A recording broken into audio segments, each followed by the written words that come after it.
就喺呢度啦，係啦。咁今日咧就即係大家就化身成為茶樓嘅夥計。阿 Roger，你哋今日嘅老細。如果喺呢啲時間有人同佢傾下偈，可以懷緬下當年，或者透過一盅兩件咧，可以有一啲嘅溝通咧，佢哋會好開心嘅。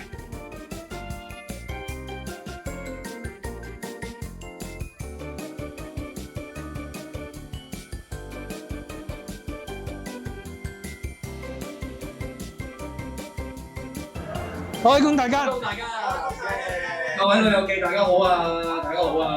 係啦，咁咧我哋咧就懷住我哋嘅愛心同埋一班嘅夥計咧，就咁啊跑到而家院舍，去到你身邊，咁啊希望你哋咧就開開心心。咁啊今日好好享受點心界兩大王牌，蝦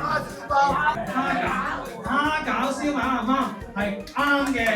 仲有邊兩種點心係好普遍都會見到嘅？醫生，煎堆仔係啱嘅。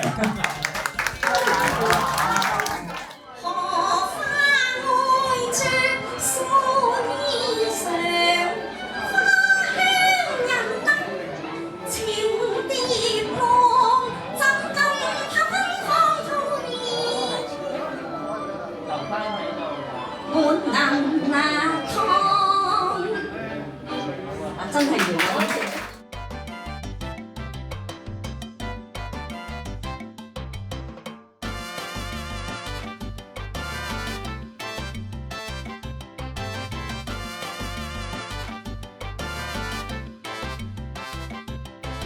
我見而家佢哋個個都真係聽完溫柔興啊，聽完歌啦，而家食都非常之開心，同埋最重要可以同啲義工一路傾偈啊，即係好似以前飲茶咁樣，真係好有酒樓嘅氣氛啊！因為見到啲準備得好充足啦，有台子啦，有啲餐具啦，真係還原到成個酒樓嘅氣氛出嚟咯。所以就算一坐落嚟咧，啲老人家已經感受到成個好歡樂啊飲茶嘅氣氛啦。我覺得呢個活動都幾好，幾緊湊啊！係，即係又傾下偈，跟住又飲下茶，跟住又食下嘢，跟住又聽下唱歌咁。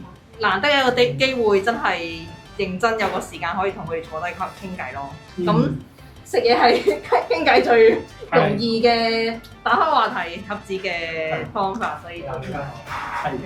傾偈啊！其實我覺得你嘅安排其實都幾好啊，叫佢哋分享。其實好多時咧，我同長者傾偈嘅經驗咧，其實佢哋中意講嘅。即係好中意講翻佢嗰啲嘢，咁其實想揾個人聽下啫。咁呢個啱啱呢個場合，咁你又配合埋你個飲茶，咁我覺得都幾唔錯呢個 idea。雖然佢好肯講，但係重要嘅係你肯聽。其實點解佢哋有陣時覺得寂寞，有陣時覺得唔舒服，而係佢好想講，不過冇人肯聽。今日你哋俾咗一個好重要嘅，就係你送咗一對耳朵俾佢。第一個耳朵裏邊咧。聽得出你哋係有心裝載嘅，見到佢講嘅嘢咧，你哋會記得，亦都可以拎翻出嚟同我分享。多謝啊！好啦，身體健康啊！開心。開心。